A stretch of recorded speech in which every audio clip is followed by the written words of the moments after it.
Take you live to MedStar Washington for an update on the condition of Congressman Steve Scalise, who was shot Wednesday, and this is his chief of staff. Incredible amount of prayers and warm wishes that we've received since Wednesday's events. We are especially appreciative of the strong outpouring of love and support from our neighbors, friends from across Louisiana and across the country, as well as President Trump, Vice President Pence, and all of Steve's colleagues who have reached out during this challenging time. Most importantly, we are forever grateful for the heroism of Special Agents Crystal Griner and David Bailey, who saved the lives of everyone at the baseball field that morning, including Steve's. Crystal and David have been family to us for years, and we ask that you continue to pray for their full recovery.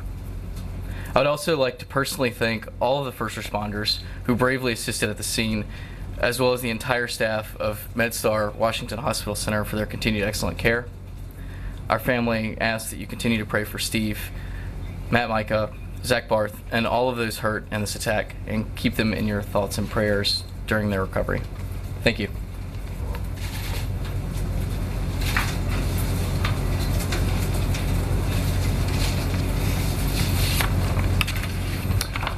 Good afternoon. I'm Dr. Jack Sava, the Director of Trauma at MedStar Washington Hospital Center. I'm here to give you an update on the two patients that we cared for after the shooting in Alexandria, Virginia on June 14th. Special Agent Crystal Griner of the United States Capitol Police sustained an ankle gunshot wound. She remains in the hospital. She's in good condition and she's in good spirits. Congressman Scalise sustained a single rifle wound that entered in the area of the left hip.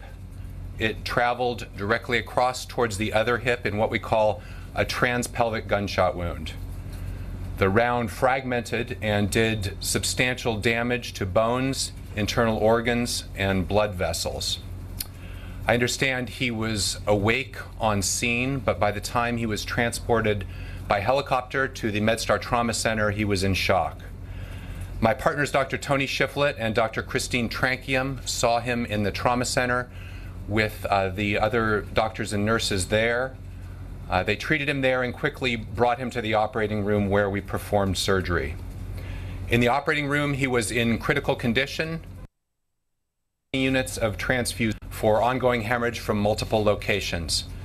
He received truly amazing anesthesia care from Dr. Eric Skolnick and Dr. Scott Frank.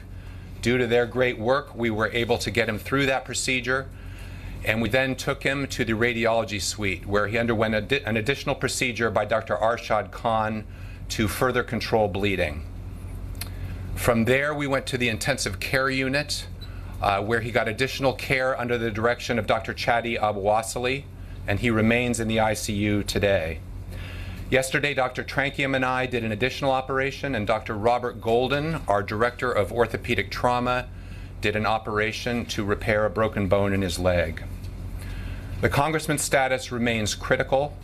We are encouraged by improvement in his condition over the last 36 hours. We have controlled the internal bleeding, and his vital signs have stabilized. He will require additional operations to manage abdominal injuries and other bone injuries. Predicting the length of his hospital stay is difficult today. Presumably it will be easier in some days when more time has passed and we have more information. After he leaves the hospital, he will require a period of healing and of rehabilitation. On behalf of the MedStar Trauma team, I want to thank the special agents on the scene as well as the first responders for everything that they did for those shooting victims. We are all well aware here at the MedStar Washington Hospital Center of all that those folks did to save these people. We here salute their commitment, their dedication, and their skill. I can answer a few questions, but as Donna said, it's possible that we will not be able to answer all the questions due to privacy concerns. Dr. Sava, just a factual question here. You described multiple procedures. There's been some confusion from them because many of us are not medical professionals. What is the fair assessment of how many surgeries he had? You talked about it going in and out of the radiologic. So what's the best way to characterize these procedures and how many? Well, there's actually a bit of semantic confusion there, and I leave it to you how to characterize. I think the reason for the semantic confusion is he went from an operation to a procedure that I mentioned in interventional radiology. Typically, we don't call that an operation or a surgery, although really it has many similarities. There's anesthesia, and in many ways it resembles an operation. Did he come back up from anesthesia between the two? No. The second possible point of confusion is that yesterday he underwent an operation that involved two separate surgical teams. It was in the same room in one continuous sitting with one set of anesthesia, but at first it was my team doing abdominal surgery and then Dr. Golden's team doing orthopedic surgery. So again, the opportunity for confusion about whether you count that as one or two. And as a medical professional, you would, if you were reading one of our articles, the number you would say would be what to be most accurate? 2. Thank you. What are your major concerns going forward at this point in terms of his recovery, and do you expect Mr. Scalise to live in most respects a normal life, and what are the limitations that you foresee based on your experience? Well, I don't want to get too far out ahead of myself. All of us who care for severely injured patients are very reluctant in the first few days to start predicting which way things can go with all the branches in the road that are to come. Usually, the initial period is about hemorrhage control. And I feel like we've made a lot of progress about that, and hopefully that is not going to be our biggest enemy any longer. Other things to worry about include infections and other complications that come about from intensive care. And in terms of rehabilitation? Well, hopefully you'll have an opportunity at some point to maybe talk to Dr. Golden about the orthopedic aspects. I think that we fully expect him to be able to walk, to be able to do, again, I don't want to speak to Dr. Golden, but my understanding is that he will be able to walk and hopefully run. As far as the degree of athletic limitation, I think I will kick all that to Dr. Golden to answer. Doctor, you kind of addressed this a little bit already, but I think a lot of people heard shot in the hip and then were surprised to hear that he was in critical condition. Can you describe what made these injuries so severe or so difficult to treat?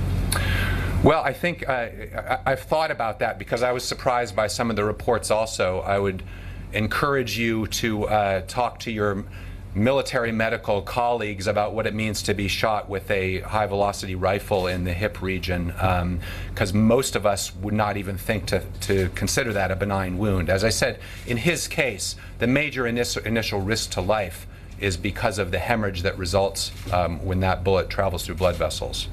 So it's a bleeding. It's a bleeding thing. Dr. Salva, has he been conscious at all during his time in the hospital? Has he been able to talk to his family, to any of friends or anything like that? Has he been able to take visitors?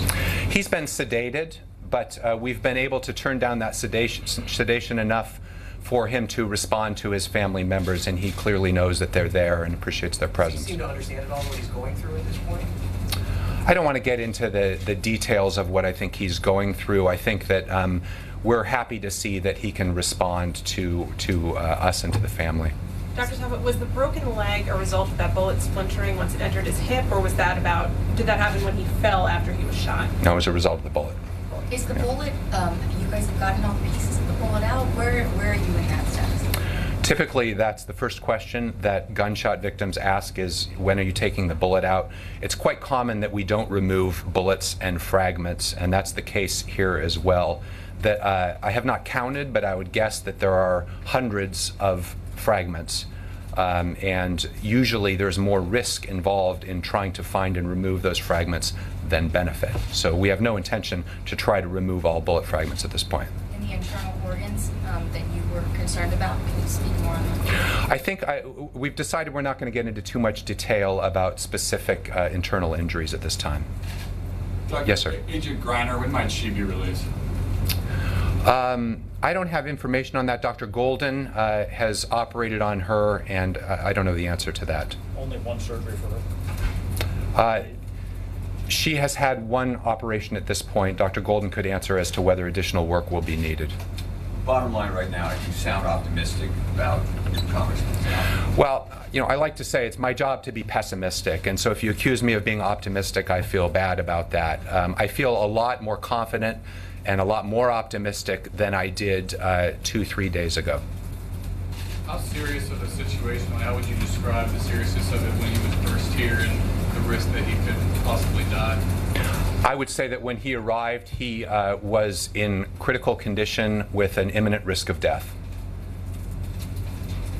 How long will he be in the hospital, do you think? Again, it's too hard to say at this point. Once we get through a few more days, we might be able to prognosticate a little better, but now there are just too many forks in the road and to say when the final day is. He will certainly be in the hospital for a considerable period of time, presumably weeks. I was surprised to hear you say that you expect him to walk again and even perhaps run again, given the fact that his hip was shattered. Correct me if I'm wrong, but isn't that the main support structure of the erect body? And what kind of repair work is done to see that he can walk again? Well, you're correct. It's a critical piece of support for standing and walking. And again, Dr. Golden would be a better person to answer that question. But our orthopedic trauma surgeons are very good, and they can work miracles. In that vein, there was no nerve damage or anything like that that would impair ability? I think also I will sort of stop at the really detailed assessment of each individual injury. Again, we sort of decided that we weren't going to go quite there today. I know you can't say for sure, but has there been any thought to downgrading his condition? I have not given much thought to word choice as of yet, and we've been awfully busy. To what? I haven't given much thought to that kind of word choice yet. I have to admit I find that challenging because there's not really strict definitions. Your idea of critical and my idea of critical and Donna's idea of critical are probably all radically different. I think it's sort of a misperception that those terms are well defined, so I usually steer away from them. You said he was in critical when he came in and imminent risk of death. While he's still in critical, is the imminent risk of death been lifted? I think that his risk of death right now is substantially lower than when he came in. And certainly, whatever you think of the word critical, he was as critical as you can be when he came in. So there was no controversy about word choice then. A couple more questions. Any other? Does the risk of infection increase with each surgery? No, I wouldn't say that. It increases over a period of time. Usually, infections typically don't happen in the first couple days, but then you enter a time period where infections are more common, regardless of surgery yes or surgery no. What do you think the next step will be in his treatment right now? An additional operation? Where are we going from here? Yes, he has additional operations that he will need before leaving the hospital. Is there a recuperation period between now and whenever the next operation would be? I mean, I guess I don't know how aggressive you would be in sort of that timetable. Yeah, I think that the next operation would likely take place within 48 hours, but it's a pretty dynamic decision-making process. What typically takes place when patients are severely injured like this is called damage control surgery. And what that means is that rather than trying to do everything in one operation on day one, we generally stage the operations. The first operation is dedicated usually mainly to bleeding control, and the other types of work you have to do are staged for later operations. You said infection was the greatest risk right now facing? Infection is a significant risk. Dr. Sama, did you see Congressman Scalise returning to work in his full capacity? I think so. I think that's a good possibility. In a year, 6 months? Hard to say. Hard to say. Thank you all very much. Is he expected to make a full recovery? Is he expected to make a full recovery at the when it's all done? I think that an excellent recovery is a good possibility. Thank you all very much. Thank you. Thank you. And if we have the printed statement available for you here and the test back here, and it'll be on the table.